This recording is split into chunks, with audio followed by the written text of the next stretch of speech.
bit of a result today. I managed to pick up an English axle, which would be ideal for the Escort. I don't want to run stupid power in it, so this would be enough for what I want. I've had a good price off eBay. The diff, I think, has had it. It's pretty... Well, that definitely shouldn't be happening. But even if the diff is, you've got to put a new diff in it, what I've paid for it is worth the case and the half shafts. So what I'll do today is strip this down and see what we got.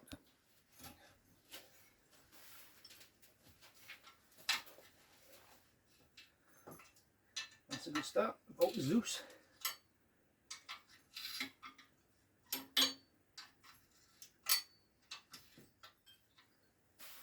Good tip, if you're buying tools, especially spanners and sockets, I'm not being paid for to say this, this is just from experience, Halford's professional range, absolutely brilliant. Probably as good as, if not better than Snap-on, because I've never broken Halford's tools, I've broken Snap-on, and considerably cheaper, and have a lifetime guarantee, just like Snap-on. Now to the way how we get this apart. So this is my tool. That part is my hinge pin remover. So I get that into the hinge pin and just clump it with Mr. Hammer.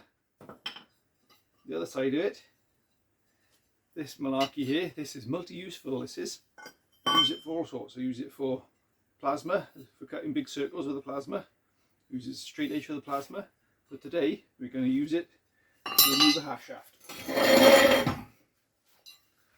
So you see all the bolts, the holes there, the two big ones, line up nicely with wheel studs. So we get them onto there.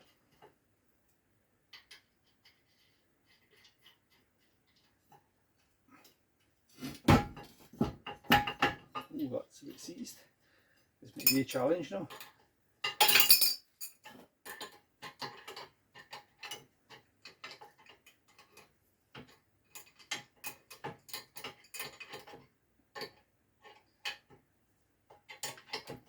So once we remove the 4 bolts which hold the flange to the back plate and to the axle assembly itself, we just now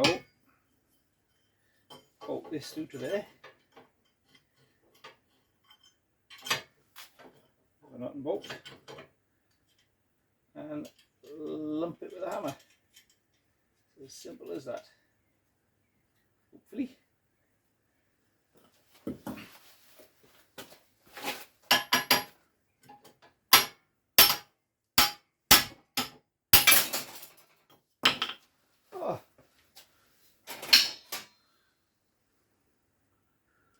Broken the end off. Right, I'm going to have to re-weld that.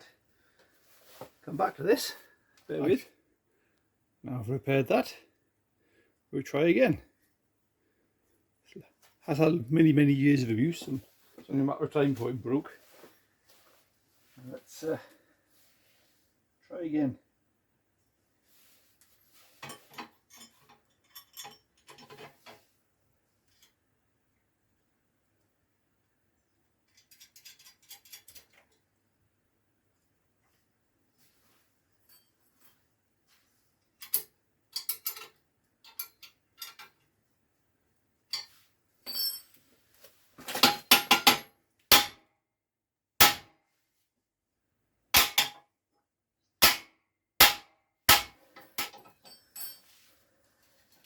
Bending that bolt.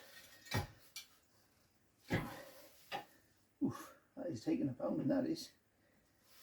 And not normally this hard to get out. Keep going.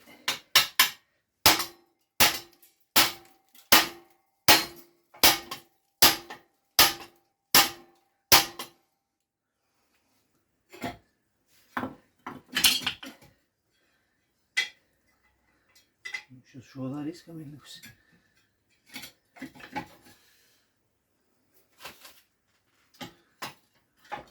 Okay, that's pretty well stuck in there, so I'm going to try a bit of heat. Not entirely convinced I'm going to get enough heat with this lamp, but I'm certainly worth a try. Get a bit of heat, so we can heat this flange up. Might just be enough for that to expand that off that collar. let's give it a go. If that fails, I'm going to douse it in release fluid and give it a couple of days for that to soak in. So let's see what happens.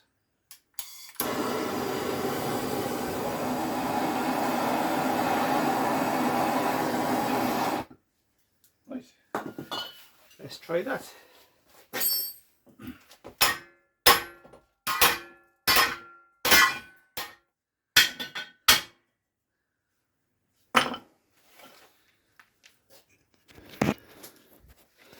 That is not budging. It's disappointing. I've had one out already. So I was quite confident this one was going to come out.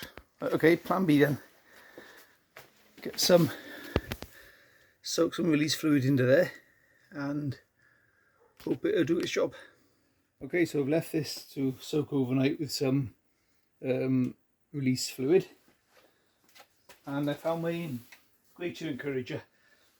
So let's see if we can get some movement today.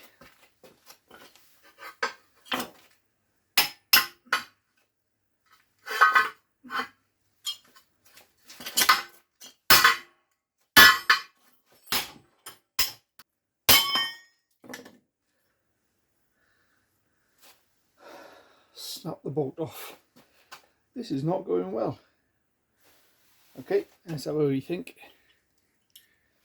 The good news is it is starting to shift. So I think I'll stick a new bolt in there and pound away again.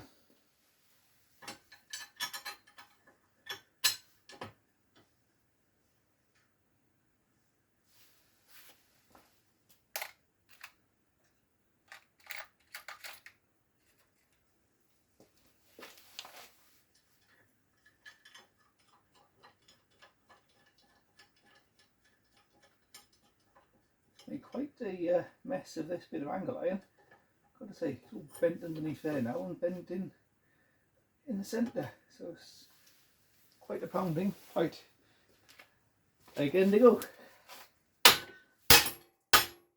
Hey, and there she comes, finally.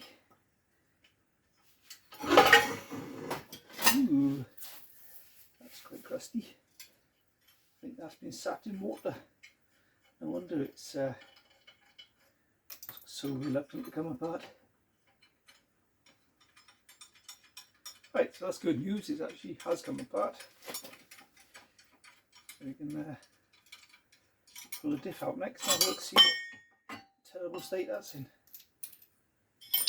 Look at that. I've never had to hoof it that hard before to get half shafts out. But it's out. And they look okay, they don't look bent, so that's good news. That bearing is probably won't really had it, so that'll be a challenge to getting that off of there. That's a challenge for the future.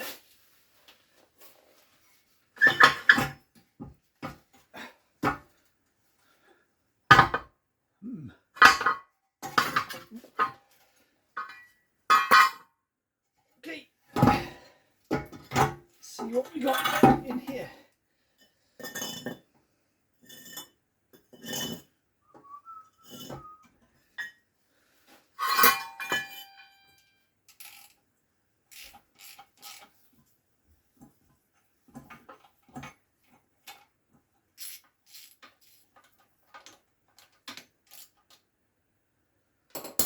Right, it's a moment of truth. Let's see what we've got behind there. Surprised how easily all these came off. In fact, I was expecting that to be a fight.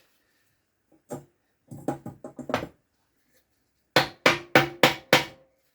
spoken too soon.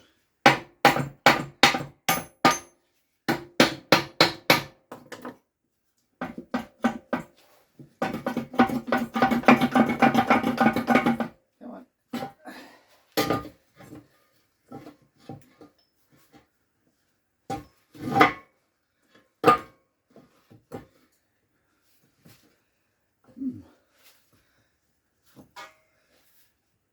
That's wobbling around an awful lot. Good grief, I've never seen a diff in this state before. bearings have all just disintegrated, gone, disappeared.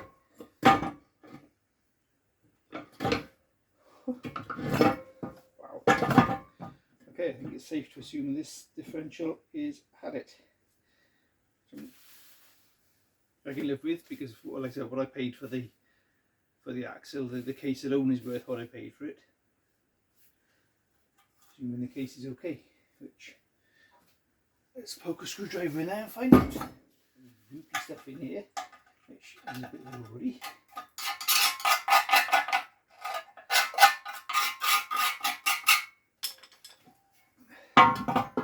And dodgy looking repair bit there, but again, that's not the end of the world, because we can cut that out and make a repair for that ourselves.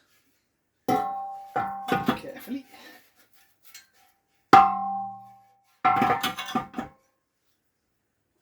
It's like, somebody's been in here with a seam sealer.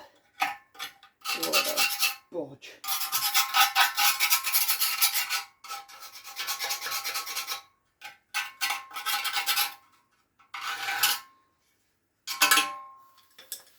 Okay, well, at least it's come apart and we know where we are with it. So that axle needs a bit of a repair. The rest of it looks in reasonably good condition. It's not solid enough. So it needs a repair there. It's a new diff unit. These 4-link bars look like these has been connected to a kit car of some description, I suspect. Some sort of Caterham 7-esque type of thing, because these 4-links are way too far out for an Escort. The Escort ones will be in here somewhere. So I'll cut those off, give that a clean, cut that out, give that a clean up, and bash out a bit of metal to replace that with. And bearings for the half shafts, and a new diff, because that one is now a big heavy paperweight. I don't really know enough about differentials to say whether that's repairable or not, but you can pick up second-hand ones for about 200 quid, so that's not the end of the world. We'll do that. One thing I do know for sure, it's a better axle than the one that come off of it, so that's good news. We can do something with this axle. At least we can get parts for this axle. You can't for the cone axle that was on there. So I'm calling that a partial success. At least we got it apart. I was hoping the diff may have been repairable, but I don't think that one is.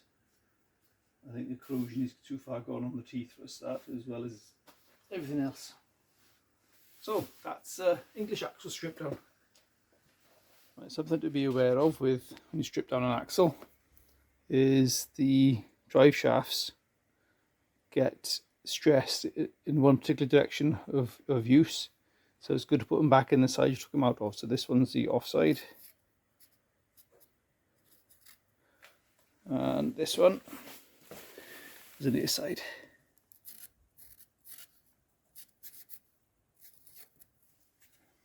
Otherwise, if you put them in back to front, they're more likely to snap, apparently. They'll usually snap around here somewhere, around there somewhere, because as they work hard and work stress, constantly rotating in one direction, mostly, certainly under load anyway, under torque, when you start torquing them the other way, and the stresses change, and that's where you get a lot of breakages from. So I've heard. So I've yet to break in a half shaft, but it's only a matter of time. So they're marked up ready, and we'll put those into storage, ready for when we come back to using them.